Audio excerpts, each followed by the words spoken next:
Okay, well, I got nothing to talk about.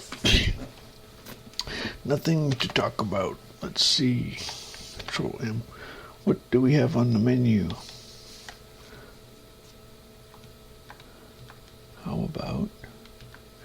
Have you seen my lectures? Unfortunately, this figures out the CPU load by writing a full screen pattern. This figures out the load to update the screen hardware.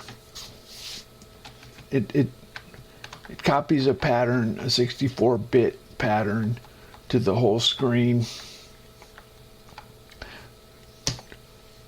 So I'm running in VMware right now, and updating the full screen takes 30% of the CPU time. So 30% is just writing the hardware. So when I do my flight simulator, 60% is 3D calculation, 30% is updating the hardware. Anyway, here's my 64-bit assembly quiz. I made a 64-bit compiler. So push 12. In 64-bit mode, how many bytes are always pushed? So if you say push the constant 12, the integer constant 12, 64 bits are pushed. If you say push EAX, it pushes both the low 32 and the high 32. It always pushes 64 bits. The stack is always 64-bit aligned. What happens to the upper 32 bits? If you say XOR EAX, the upper 32 bits are always set to 0. So if you say move 1, 2, 3, 4, 5, the upper 32 bits are always set to 0. It's not sign extended, it's 0. How do you set FS or GS?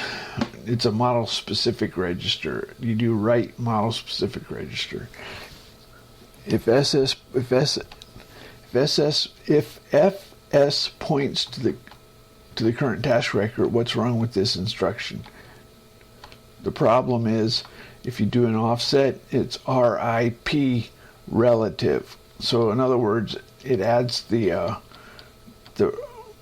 RIP to the offset, which makes it worthless.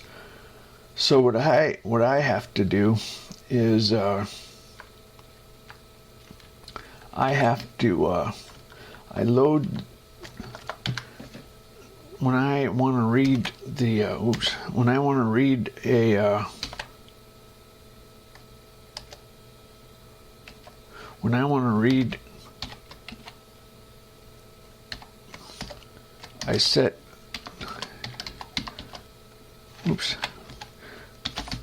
here's what I do. Move FS colon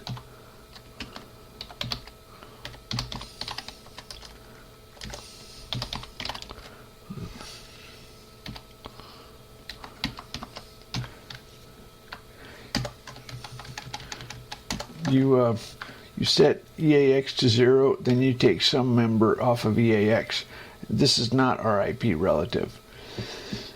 It gets worse. Never mind.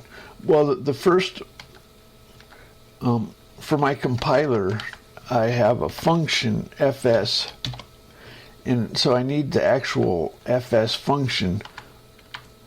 So what I do is I put a self address in the first location of my record. Do I have to explain this? It's okay. Ctrace. So my compiler has built-in support for the FS segment register. So it XORs my unassembler writes EAX as RAX. Otherwise people will get confused. Well, anyway. So the first, oh no, I lied.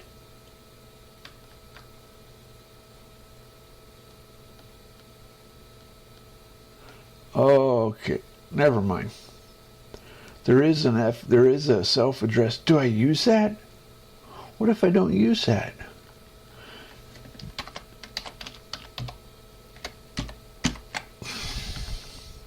The first address is a self-address.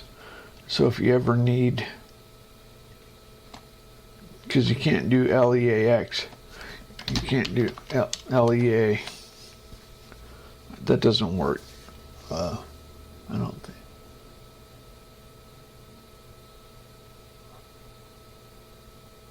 I don't remember. I forgot now. Anyway, which instruction takes more bytes?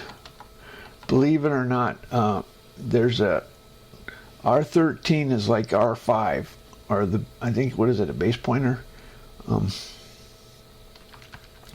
So there's just this takes more bytes. Because there's a modder and an SIB table, if you know Intel assembly. And anyway, are these the same number of bytes? I think the answer is yes. No, I forgot.